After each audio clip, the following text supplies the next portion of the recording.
For section 7.3, we're going to be looking at complex fractions and how to simplify them. So we first need to talk about what a complex fraction is. A complex fraction is an expression that has a fraction within, it's a fraction within a fraction. It's got a fraction in the numerator, the denominator, or both. So some examples of a complex fraction might be something like this. This is a complex fraction. It's got a fraction within a fraction. Or, for example, you might have much more complicated complex fractions that look something like this. Now, the goal with a complex fraction is to simplify it down to be one normal fraction with an integer, or a real number numerator and a real number denominator. So you want to get rid of the fraction within the fraction and create one fraction. So if we look at how to simplify complex fractions, it's actually pretty simple. You find the LCD between all of the fractions given, and then you multiply each term by that LCD. That will cancel the fractions within the fraction, just leaving you a fraction.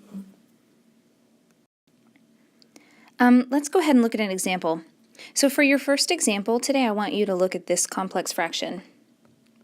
X plus 1 over x is the numerator, and x minus 1 over 2x is the denominator. So the first thing that we want to do is find the LCD among the fractions given. So for the first fraction, we have an x on the bottom. And for the second fraction down here, we have a 2x on the bottom. These are both monomials, so if you remember how to find an LCD for a monomial, you find the LCD among the numbers. So amongst the two, what's the biggest number it can be? It would be a 2. And then between the variables, you find the variable to the highest degree. So you have x to the 1, x to the 1, x to the 1 is the highest. In this case, the LCD is a 2x. Now what I'm going to do is I'm going to take that 2x and I'm going to multiply each separate term by that 2x. This on the numerator right here is one term. Since it is a fraction as a whole, that fraction bar is a grouping symbol, grouping the top and the bottom together. This is a term. So I'm going to multiply that by a 2x. Now when we multiply the 2x, we're multiplying it in the top. Now I'm going to come down here and look at this. This is a term. This fraction bar is keeping these together. So I'm going to multiply this term by a 2x. Once again, I'm multiplying it in the numerator. Now as we simplify this, what it really looks like if I rewrite it is the numerator is 2x times x plus 1 over x, since remember that 2x goes into the top. And in the denominator, we have 2x times x minus 1 over 2x. Now, if we did this correctly, those should cancel. The denominator should cancel.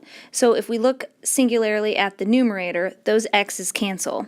Leaving for my numerator, I'm moving down here because I'm running out of room.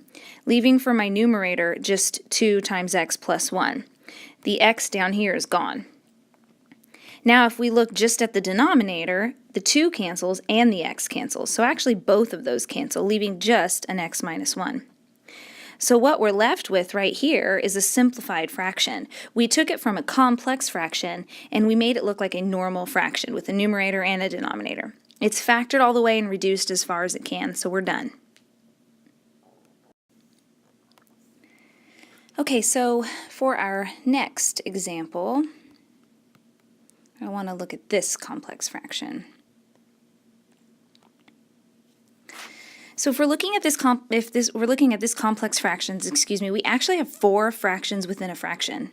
Technically, this is 2 over 1 and this is 3 over 1, making it 4 fractions. So when we look for the common denominator, we're actually looking at the common denominator between a 1, a y, a 1, and a y. In this case, our LCD or common denominator would be a y. So when I go in with my LCD of a y and I multiply everything by it, I literally have to multiply all 4 terms. So I have to multiply that term, that term, that term, and that term. And remember, when we multiply in, we're actually multiplying in the numerator. So 2 times y is 2y. You can keep it over 1 or you can just keep it 2y. Plus 1 times y over y is y over y, and eventually that's going to cancel. Down here on the bottom we have a 3y minus, And then for our last, we have 2y over y, and yes, eventually that's going to cancel. So now that we've multiplied all our y's in, we just go through and cancel what we need to cancel and reduce. So what we're left with in the numerator is 2y plus 1. Yes, y over y equals 1. And in the bottom, we're left with 3y minus 2. Now we need to check and make sure that I can't factor anything out, and I can't, and therefore I can't cancel anything, so this would be my final answer.